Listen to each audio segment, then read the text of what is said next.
জরুরি, যাতে বিনিয়োগকারীগণ আস্থার সঙ্গে ব্যবসা বাণিজ্য চালিয়ে যেতে পারে।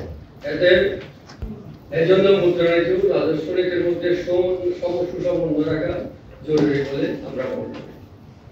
বর্তমান বিশ্ব অর্থনৈতিক পরিস্থিতিতে বিভিন্ন সংকটের মধ্যে হাজারো সীমাবদ্ধতা ও প্রতিকূলতা সত্ত্বেও জাতীয় স্বার্থকে অগ্রাধিকার দিয়ে উন্নয়ন, কল্যাণমুখী ব্যবসা বান্ধব বাজেট দেওয়ার জন্য সরকার কর্তৃক সর্বস্তর প্রচেষ্টা চালিয়েছে।